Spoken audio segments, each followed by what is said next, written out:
Today on Up Close and Personal, I'm interviewing Jason Babony, former University of California and Pennsylvania football star. How are you doing today, Jason? Not bad, Mike. How are you? I'm alright. What is your background in football? I was a 5-year scholarship player at, like you said, California University of Pennsylvania. I played all through high school and Little League, so I think I averaged around 16 years of football. And in my first year as a head coach here at Western. It's a pretty nice career you got going.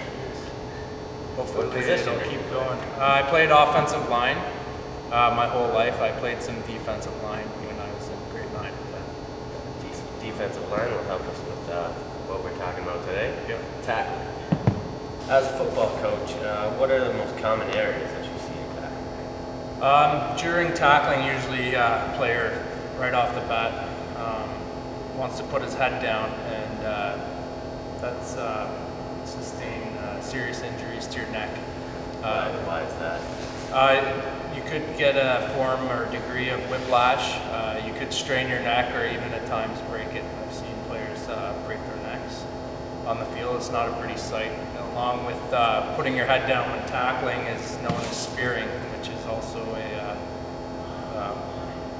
more than enough cause to have a player ejected from the game. What kind of precautions or drills do you teach kids to properly tackle? As you know, we usually have guys stand about 10 yards apart, come into each other at about 3/4 speed.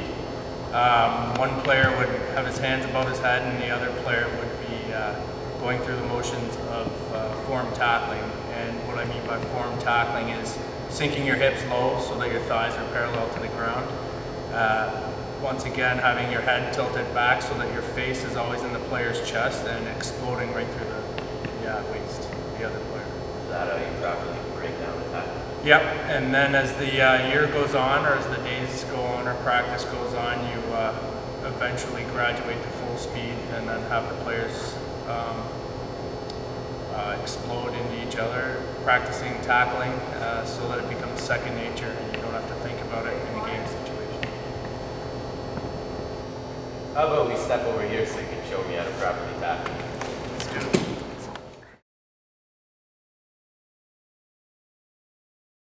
If I was a tackler and Mike was to be tackled, as I was approaching Mike, the first thing I want to do is keep my head straight, break down on Mike, so that my thighs are parallel to the floor, and explode into Mike with your head still up, and pick up Mike. That's it? And then fall on top of him. That's it. Exploding through the waist, watching the chest the whole time. So, show me how. So I'm standing like this, what do I do now? To tackle, yeah, you're going to break down. Where should I have my feet? Wide base? Wide base, shoulder width apart, yeah. Bend knee position, face up into my chest, and then slide over and explode through the waist. Feel good? Just like that. So some common mistakes, what are they? Having feet too close, that one? Yeah, that would definitely be one. What's the disadvantage or why is this a mistake? Well, the closer your feet are, the more off balance you'll be and the easier you'll fall, which has lots to do with physics. What's another one? Another one would be to have your head straight down when you're engaging in a tackle. Yeah, you're definitely going to get injured if something like that happens. Another one would be to come in high and not breaking down. Yep. And then, then chances are you'll get trucked right over. So what do you feel is the hardest thing to teach? When tackling, with my experience, the hardest thing has always been to teach a player to keep his feet constantly moving and explode through a tackle. Which, at times players want to stop their feet from moving once they've made their tackle, and it usually causes the player being tackled to gain more yards. How come they need to keep their feet moving? That way they can explode and keep the momentum going in their direction so they won't gain any more yards, the opposite player. Thank you, Mr. Babony. Now we're going to take our newfound knowledge and put it to work.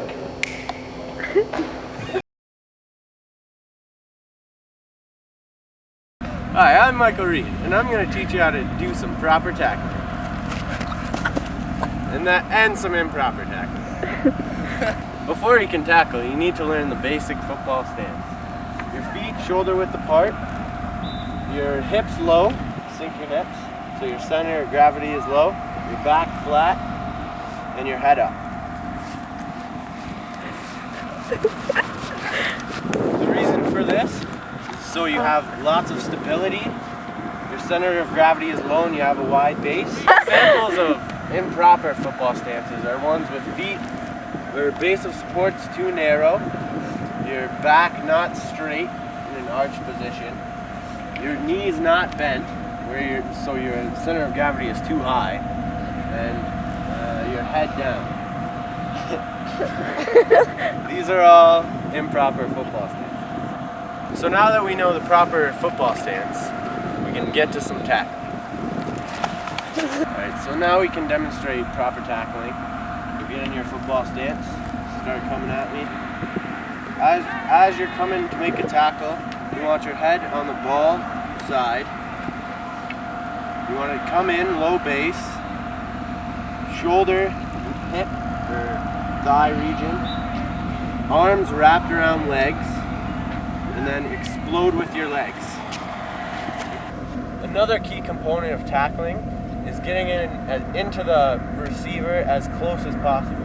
So as you're coming at him, you want to step in what is called the imaginary hoop around a person. So it's like a hula hoop around them. You want to step in with the ball's opposite foot, as you can see, so you can power across with your power foot. Do it. Along with exploding with your legs, you need to explode with your hips as well. As you're coming in with the tackle, you still want to do the same thing with your feet, getting in as close as possible. You want to come through and thrust your hips. Okay, so Kyle will demonstrate that.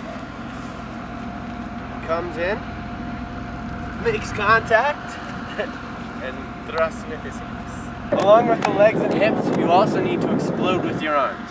As you're coming through with the tackle, you get in with your legs. As your hips are thrusting, you want to explode with your arms so you gain momentum to knock the offensive player over. Alright, so demonstrate. Now that we know all the components of tackling, we'll put them to use.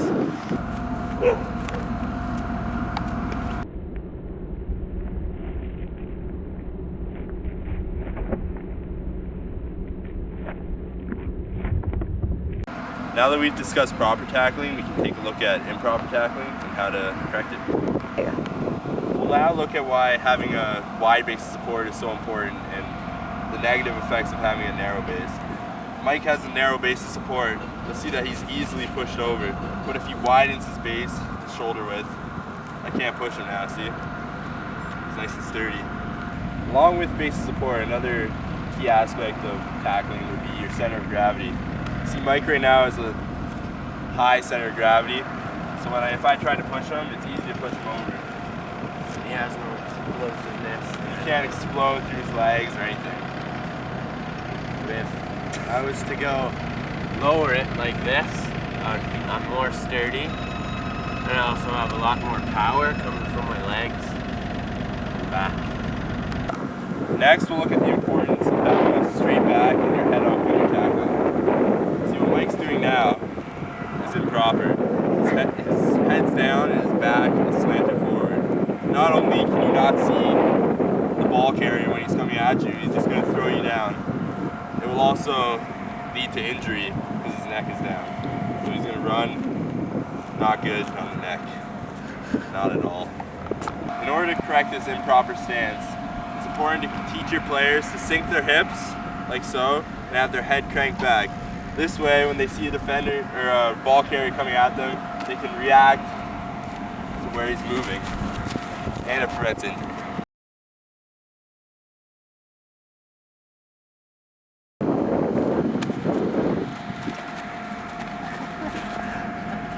Example of a poor tackle, a high tackle.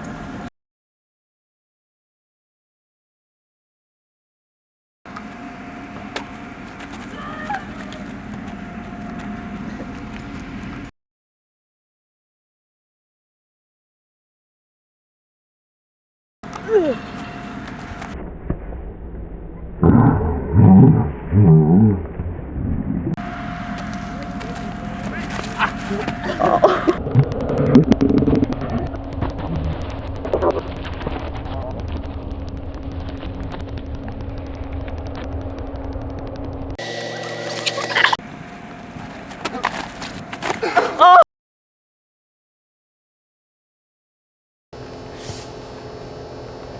about we step over here so you can show me how to grab the tackle? That sounds great. Alright. Well, thank you, Mr. Babony. Thanks, bro. Now we're going to take our... Wow. Okay. Alright, thank you, Mr. Babony. Now we're going to take all our newfound knowledge and put it into work. Wait, recording? Yeah. Hi, I'm Reid, and this right here is Kyle Mowers. We're going to teach you how... Wait. No, you're not telling me. Alright, just be like, hi, I'm here. No.